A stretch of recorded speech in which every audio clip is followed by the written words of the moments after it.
So this week, Biden announced something called agency review teams. That is swamp speak for donors and lobbyists. Days before the election, Biden released a list of those who raised over $100,000 for his campaign. Well, we cross-referenced that with the people on his agency review teams and found 10 name matches, pay-to-play politics in its most obvious form. At least 40 of the people on his team are lobbyists, according to the Wall Street Journal. Big tech gets its payoff, of course, for propping up Biden's zombie campaign with cash and censorship.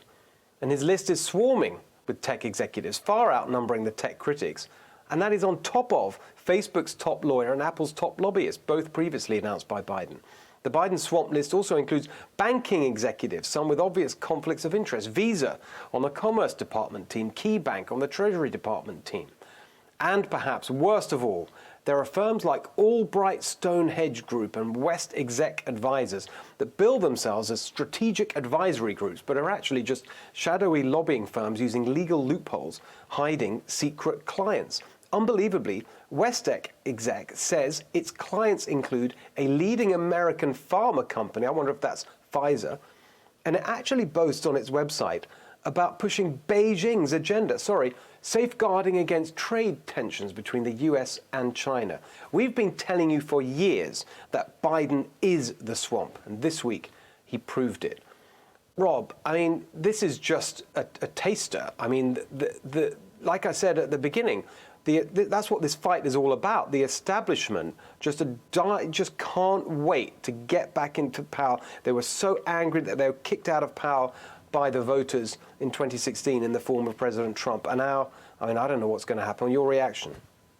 You know, absolutely. I mean, they just can't wait to stroll right back into the White House and right back into power. And look, one of the main reasons why I was very anti-Biden in the first place, this man has been in political office for 47 years. Look, 47 years in office means 47 years of kickbacks, 47 years of so many people that he owes favors to. And we're seeing this stuff already. I am not shocked by this at all. But I'm curious as to whether the left flank is going to be shocked by this, and if they're going to say anything about this at all.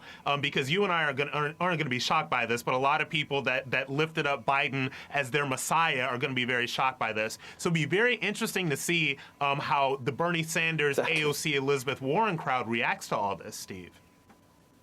Exactly right. Well, there's a massive split going on there. We're going to be talking about that later in the show. Lisa, the Biden swamp, what do you think?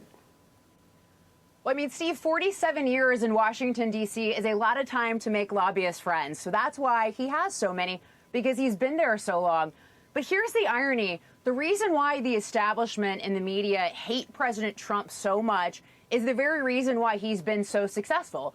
And that's because he's an outsider. Yes. He brought a different approach to problem solving and solving the problems of the broken government that has not served the people for quite some time. And you look at things that he did with the Arab-Israel deals, with using sanctions to go after Iran instead of, trying to engage militarily or even work with them, which is moronic, which is what the Biden-Obama administration did, or even using tariffs to put pressure on Mexico to step up its game on illegal immigration. All of these things are new solutions to age-old problems that we've been facing. And the reason why Joe Biden would be so ineffective and so terrible at the job is because he's going to try to solve these problems the same way everyone before him has tried and failed.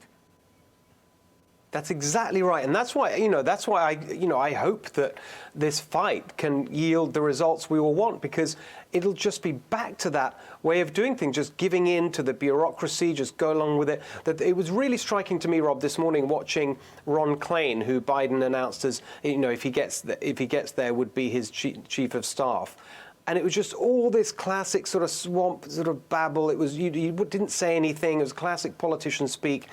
And you just thought, oh my gosh, this is what people have had enough of. This is why they voted for Trump in the first place. You're right. It's the same old swamp stuff. It's the same old people. And I was just reading an article about how now Susan Rice, apparently Obama is pushing her to Oh my be gosh. Secretary of Yes. Defense.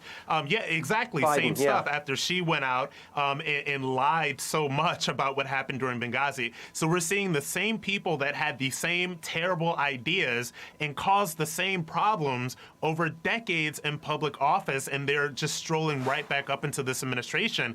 It's really quite demoralizing, I think. And I think that's why the people that are fighting so hard to get every legal vote counted, the people that are fighting so hard to make sure that these votes get counted and that we actually have a certified president are fighting, because we do not want to go backwards. And this movement to Biden is a backwards movement.